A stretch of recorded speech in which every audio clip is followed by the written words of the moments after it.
Saudara-saudara pendengar yang kami kasihi dimanapun Anda berada, Anda kembali bersama kami pada acara Telaga, Tegur Sapa Gembala Keluarga. Saya Gunawan Santoso dari Lembaga Bina Keluarga Kristen. Kali ini bersama Bapak Pendeta Dr. Paul Gunadi, kami akan berbincang-bincang dengan Ibu Winnie Sunaryo, Master of Arts. Beliau adalah seorang ahli terapis okupasi. Perbincangan kami kali ini tentang memahami autisme, dan kami percaya acara ini pasti bermanfaat bagi kita sekalian. Dari studio kami mengucapkan selamat mengikuti. Selamat bergabung dengan kami, Ibu Winnie. Ini bisa datang untuk memberikan atau membagikan ilmu kepada kami semua. Topik autisme adalah topik yang sekarang sedang menghangat, Ibu Winnie. Dan bagi banyak orang tua, sekarang ini diagnosis autisme merupakan diagnosis yang sangat menakutkan. Itu ibaratnya seperti dokter berkata, anak kita itu menderita kanker atau apa ya. Begitu menakutkan. Nah, itu sebabnya kami mengundang Ibu Winnie datang untuk memberikan kepada kita semua masukan tentang sebetulnya apa itu autisme. Mungkin Ibu Winnie bisa menjelaskan kepada para pendengar sebetulnya apa sih autisme. Baik, autisme itu dulunya sebelum ada diagnosa autisme ini, itu sebetulnya disebut mental retardasi, salah diagnosa orang-orang. Kadang juga disebut skizofrenia karena banyak sekali sifat-sifatnya itu mirip dengan skizofrenia. Maka dulu sebelum ada kata autisme itu mereka disebut childhood skizofrenia. Dan autisme itu sampai sekarang masih belum tahu kenapa penyebabnya. Tapi banyak research membuktikan mungkin ada hubungannya dengan genetik atau mungkin ada hubungannya dengan environment punya influence. Jadi itu yang sementara update. Belum ketahui kenapa sampai sekarang pun. Tapi masih terus di research kenapa. Terus juga sekarang ini yang sudah diketemukan untuk anak-anak yang autisme, yang paling pagi yang kita mungkin bisa ketahui adalah otak mereka. Mungkin waktu kecil anak autisme beda dengan anak-anak lainnya dalam hal waktu lahir, otak mereka lebih kecil daripada anak-anak biasanya.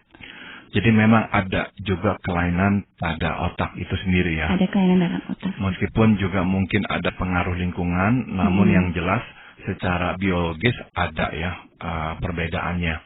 Tadi Ibu ini mengatakan bahwa sesungguhnya ini di masa lampau gangguan autisme itu disangka orang adalah gangguan skizofrenia atau gangguan cacat mental.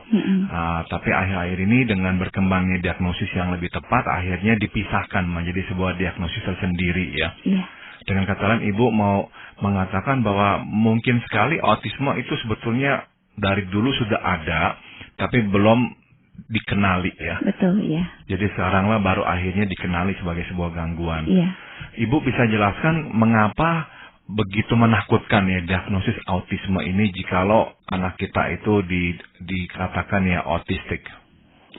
Mungkin yang membuat orang tua menakutkan itu karena sampai sekarang belum ada cara penyembuhan yang pasti tentang anak autisme. Kita semua sekarang ini bisa membantu anak itu semaksimal mungkin, tapi sampai sekarang masih belum diketemukan bagaimana cara penyembuhannya atau ada obat yang bisa menyembuhkan penyakit autis ini. Bisa Ibu jelaskan ciri-cirinya apa tuh Bu ya, anak-anak yang terkena autisme? Anak-anak autisme biasanya itu ada diagnosanya kalau dalam psikologis itu ada di DSM-4 dan mereka ada kriterianya untuk disebut autis itu. Jadi mereka harus ada kesulitan untuk bersosial interaksi, terus juga ada kesulitan untuk berkomunikasi, dan mereka punya kelakuan sangat kaku, dan juga mungkin ada keterlambatan di dalam bergaul atau motoriknya, khususnya suka di dalam dunia sendiri. Jadi ciri-ciri seperti ini yang biasanya kita lihat. Nah, Ibu ini biasanya orang tua kan ingin mengetahui sedini mungkin anaknya itu kena autis atau enggak gitu ya Bu ya. Nah ini kira-kira pada usia berapa kita bisa langsung mengenali anak saya ini ternyata mengidap autisme?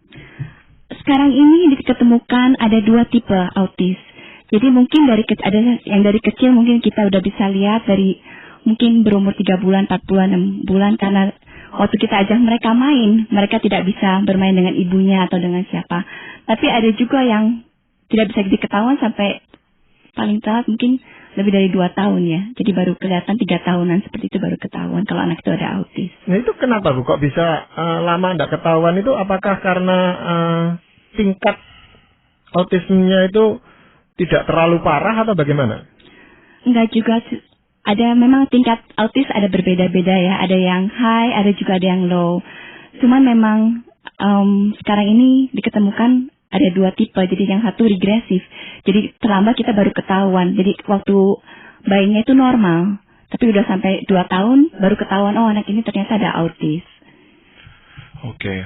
Bu, ini saya pernah membaca satu kasus, ternyata autisme itu bisa muncul memang agak terlambat ya. Jadi rupanya nggak selalu itu perkembangannya sama ya. Dari kecil, akhirnya makin hari makin terlihat nyata.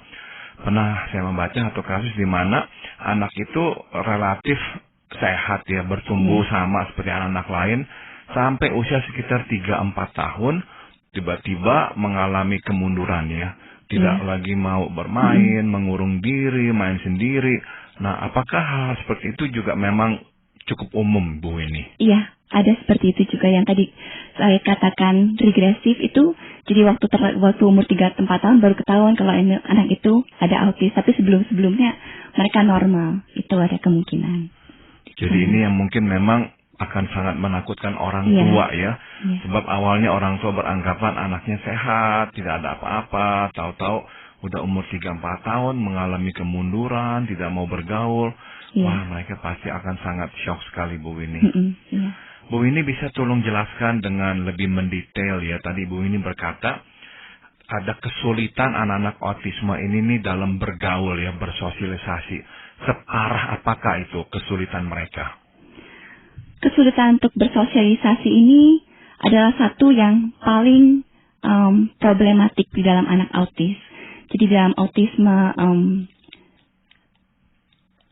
jadi spektrum autisme ini kan bermacam-macam. Tapi yang sulit untuk bersosialisasi atau berinteraksi ini salah satu major distinctnya membuat mereka jadi autis. Jadi kesulitan mereka itu bukan hanya bisa berteman, tapi juga sulit untuk berkomunikasi dengan teman sebayanya atau dengan orang tua. Mungkin orang tua kadang-kadang lebih gampang, tapi buat mereka itu susah. Dan juga untuk bertatapan dengan mata. Biasanya mereka kalau diajak ngobrol, mereka biasanya hanya melihat mulutnya untuk bicara atau lihat ke kanan atau ke kiri. Buat mereka itu sangat sulit untuk bisa memandang waktu diajak ngobrol. Dan juga mereka lebih merasa comfortable kalau mereka itu sendirian, bermain sendirian gitu. Nah itu pengaruhnya terhadap intelektual anak itu sejauh mana? Intelektual anak, memang anak autis ada sebagian yang intelektualnya keganggu juga ya. Dengan IQ-nya juga bermacam-macam. Seperti Asperger itu intelektualnya sangat tinggi. Jadi IQ-nya sangat tinggi tapi kesulitan mereka satu, sulit untuk berinteraksi. Ada juga anak autis yang intelektualnya mungkin tengah-tengah atau yang di bawah. Tapi mereka punya kesamaan, mereka sulit bersosialisasi. Tapi itu intelektualnya bermacam-macam juga. Jadi dari segi kecerdasan sebenarnya tidak terlalu berpengaruh gitu ya Bu ya? Artinya dia bisa mengikuti di sekolah-sekolah yang normal gitu? Sebagian, tapi ada juga sebagian tidak bisa. Nah kalau seandainya dia tidak bisa mengikuti di sekolah yang normal, apa yang orang tua harus lakukan? Biasanya orang tua bisa dimasukkan ke sekolah yang khusus. Mungkin ada penanganan khusus di sekolah-sekolah yang khusus itu di mana gurunya bisa lebih fokus ke anak itu. Dan juga mungkin bisa karena attention ya satu-satu. Jadi anak itu mungkin bisa lebih diarahkan. Atau juga orang tua juga bisa mendapatkan terapi yang bisa membantu anaknya itu lebih berkembang. Jadi bisa mungkin sekarang ini yang mungkin bisa membantu anak itu mungkin terapi okupasi atau terapi bicara. Juga dengan behavior yang sekarang ini populer sekali untuk anak autis. Juga orang tua bisa memasukkan mereka pada terapi-terapi ini. Ya, terapi okupasi itu seperti apa kira-kira? Kalau kita menangani autis itu bermacam-macam ya. Jadi kita mulai dengan membantu mereka untuk bersosialisasi. Jadi kita membantu mereka bagaimana pertama-tama kita bersama dengan mereka. Akhirnya pelan-pelan jadi 2 orang. Itu mulai dari sana dari kecil, dari step by step. Terus juga kita bisa terapi sensori integrasi yang sekarang mungkin banyak orang sering mendengarnya, karena anak autis itu ditemukan mereka sensori dalam otak mereka tidak balance. Jadi mereka kadang-kadang kekurangan sensori apa, jadi akhirnya mereka keluarkan behavior yang tidak diinginkan oleh orang tua atau orang-orang di sekitarnya. Maksudnya apa tuh Bu Winnie? Maksudnya mereka mengeluarkan behavior atau perilaku yang tidak diinginkan, seperti apa itu? Seperti mereka bisa misalnya loncat-loncat atau memukul diri mereka sendiri, atau bisa kepalanya diketembokkan atau mencubit orang, memukul orang, karena mereka memerlukan input-input tertentu dari sana gitu.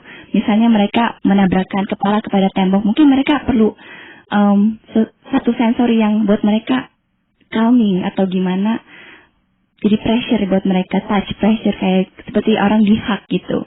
Jadi dengan menabrakkan tabrakan mereka punya kepala, mereka ngerasa satu input yang sangat kuat itu untuk buat mereka. Itu juga. Dengan kata lain, kalau istilah awamnya Bu Winnie, memang sistem indera mereka itu korslet atau tidak lagi berfungsi semestinya. Iya.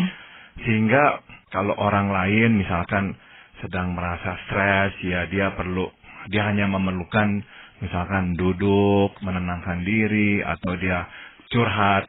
Nah, anak-anak yang autistik tidak bisa melakukan hal seperti itu, malah harus misalkan ya menumbuhkan kepalanya ke tembok.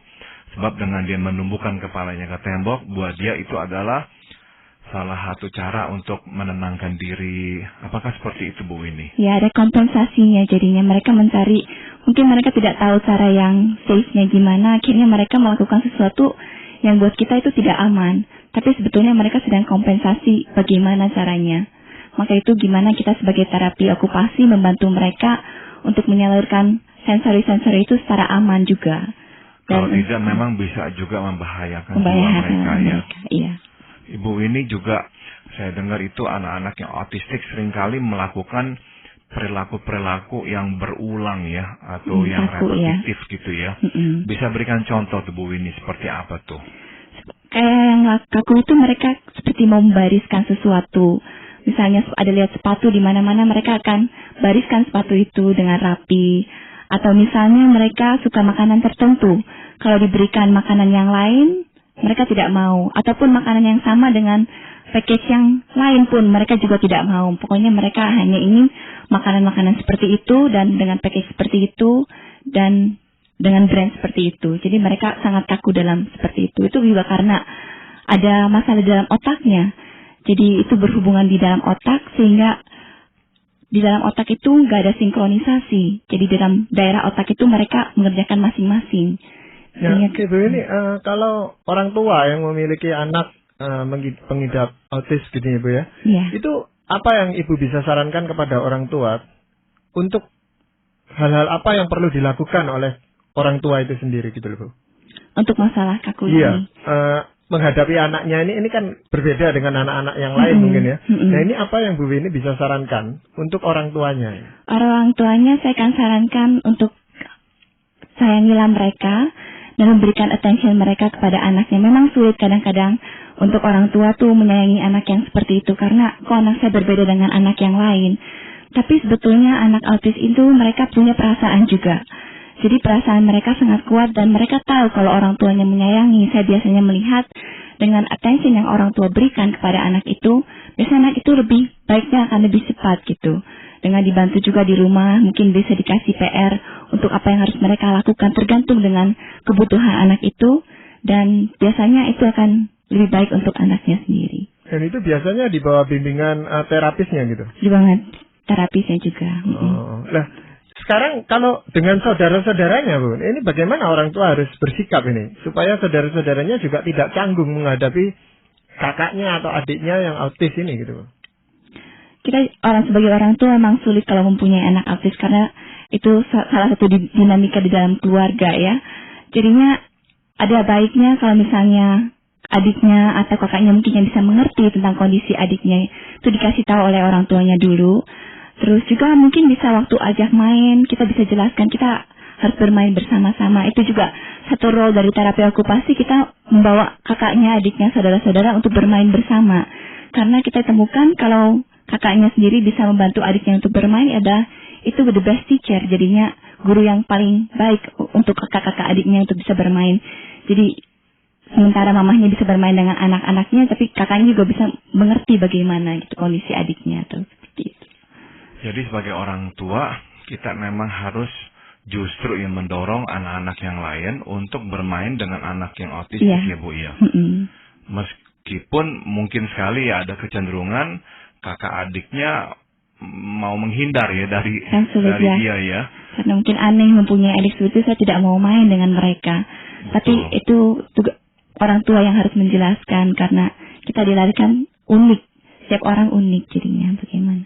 Dari pihak orang tuanya Ibu Winnie, apakah wajar ya kalau orang tua itu bereaksi dengan misalnya ya rasa malu anaknya menderita autisme, akhirnya menyembunyikan anaknya? Apakah Ibu lihat itu adalah tindakan yang wajar?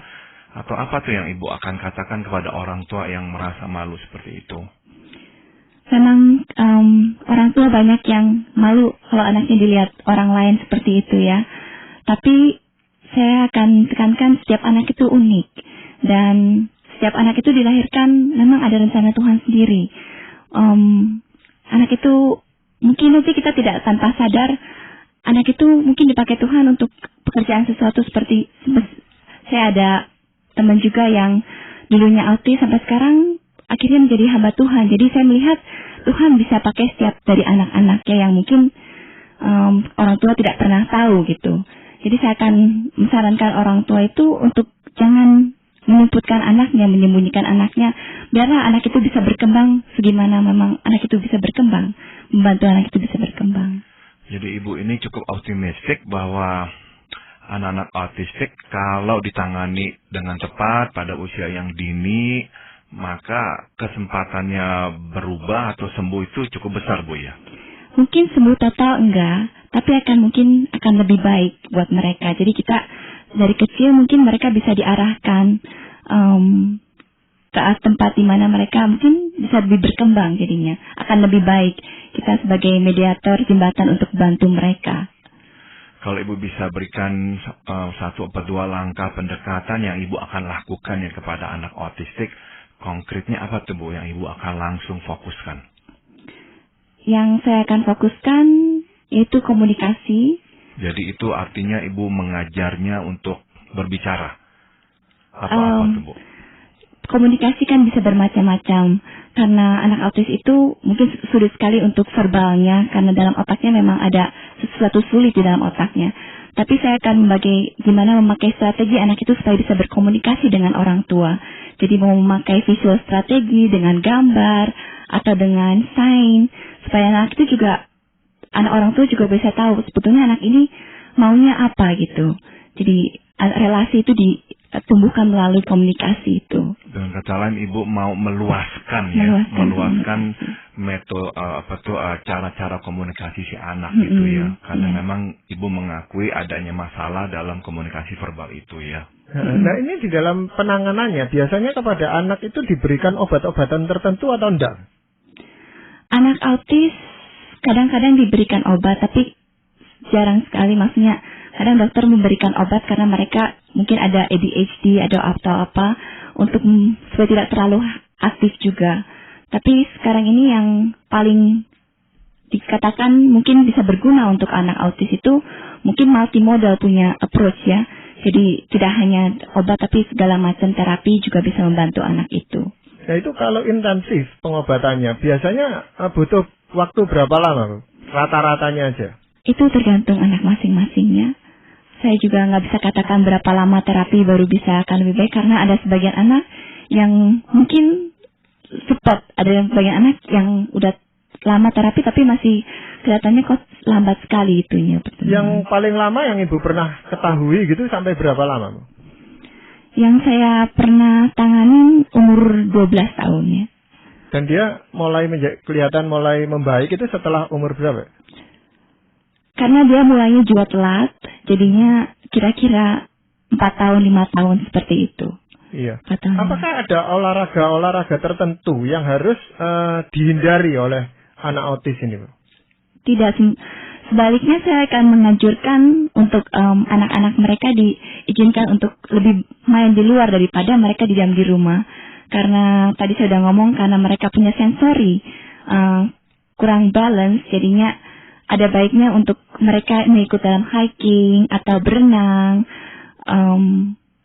naik kuda, seperti itu baik untuk anak-anak seperti itu. Jadi jangan mereka disimpan di rumah terus, karena mereka kurang bisa bermain, ajak mereka keluar untuk mengikuti aktivitas-aktivitas. Yang menguras tenaganya juga gitu ya? Ya, membantu juga. Dan juga kalau bisa, juga masukkan ke mereka dalam aktivitas-aktivitas yang ada orang-orang lainnya juga membantu mereka untuk bisa berinteraksi dengan orang lain, belajar juga. Dan selama itu orang tua perlu memberikan pendampingan khusus atau enggak?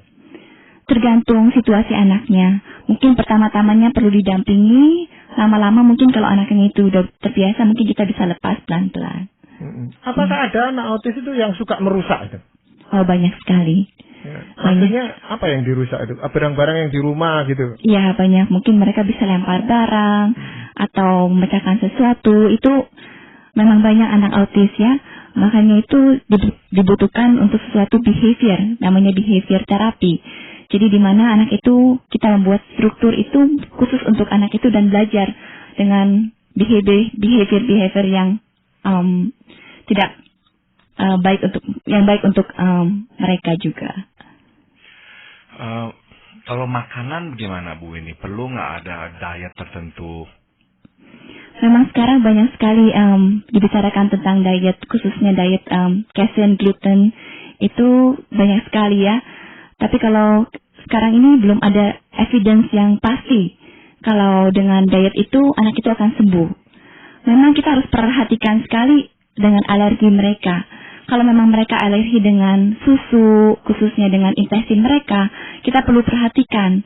Tapi juga kita harus berhati-hati dengan menaruh mereka dalam diet seperti itu. Karena banyak sekali anak yang sudah ditaruh diet itu diketemukan malah kurang gizi jadinya. Jadi kalau di sana juga, kalau di Amerika mereka tidak terlalu menganjurkan untuk diet itu terlalu lama. Boleh dicoba mungkin selama 2 minggu, kalau tidak efeknya jangan diteruskan. Karena juga anak-anak itu membutuhkan nutrisi-nutrisi tertentu dari misalnya susu atau makanan-makanan lainnya. Ya, apakah memang Ibu lihat akhir-akhir ini lebih banyak anak yang menderita autis dibandingkan dahulu-dahulu, atau sama saja hanya kita yang baru tahu sekarang, atau bagaimana Bu? Mungkin dulu kita nggak tahu kalau itu anak sebetulnya anak autis yang mungkin dulu pernah didiagnosanya salah jadi mental retardasi, atau mungkin orang tua pikir oh anak saya itu terlambat, jadinya tidak terlalu diperhatikan seperti apa. Karena sekarang mungkin lebih diperhatikan simptom-simptomnya, terus orang lebih belajar banyak, orang lebih tahu banyak, mungkin sekarang ini diagnosanya banyak sekali autis. Ya, ada orang tua itu yang membentuk menggabungkan diri orang tua yang sesama orang tua yang punya anak penderita autis. Nah, ini seberapa jauh efektivitasnya itu? Oh, itu sangat efektif ya. Saya akan menganjurkan kalau bisa ada parent support group, di mana orang tua juga bisa saling membangun sama satu yang lainnya. Karena mereka mempunyai satu kesamaan, mempunyai anak seperti itu, jadi mereka merasakan ada temannya juga. Saya akan menganjurkan itu sangat efektif ya. Ya, dan mereka bisa berbagi pengalaman ya, menghadapi anak-anak mereka itu loh. Iya, betul. Kalau misalnya ada mereka dari sos apa, mereka juga bisa membagikannya juga kepada yang lain. Ya, Pak Paul, mengenai ini, menghadapi anak autis dan sebagainya gini Pak Paul ya. Apakah Pak Paul ingin menyampaikan sesuatu ini? Saya ingin menyampaikan sesuatu kepada orang tua Pak Gunawan. Saya kok ya mencoba memahami perasaan orang tua ya, kalau anak didiagnosis dengan autisme. Mungkin orang tua selain tadi yang Ibu Winnie sudah singgung, merasa malu, akan juga merasa bersalah ya. Mungkin bertanya-tanya, apakah dosa kami, apakah yang telah kami lakukan, Tuhan kok memberikan ini kepada kami. Nah, ini yang ingin saya bagikan. Firman Tuhan di Mazmur 100 berkata, beribadahlah kepada Tuhan dengan sukacita, datanglah ke hadapannya dengan sorak-sorai, ketahuilah bahwa Tuhanlah Allah, Dialah yang menjadikan kita dan punya Dialah kita, umatnya dan kawanan domba gembalaannya. Saya ingin garisbawahi firman Tuhan yang berkata, Dialah yang menjadikan kita dan punya Dialah kita, anak autis adalah ciptaan Tuhan, dan anak autis adalah kepunyaan Tuhan. Kita hanyalah orang tua yang dititipkan oleh Tuhan untuk membesarkannya. Jadi, pandanglah anak itu sebagai kepunyaan Tuhan. Tuhan yang menciptakan, Tuhan yang memilikinya. Kita diminta Tuhan membesarkannya sebaik mungkin. Nah, dengan sikap seperti inilah kita bisa terus bersyukur kepada Tuhan dan tidak menyesali atau bahkan menyalahkan diri. Kita masih bisa memuji Tuhan yang telah mempercayakan kita dengan ciptaannya yang mulia ini. Ya, terima kasih Pak Paul untuk perbincangan ini. Ibu Weni, kami mengucapkan banyak terima kasih Ibu mau bersama kami. Dan para pendengar sekalian, kami mengucapkan banyak terima kasih. Anda telah mengikuti perbincangan kami dengan Ibu Weni Sunaryo, Master of Arts, dalam acara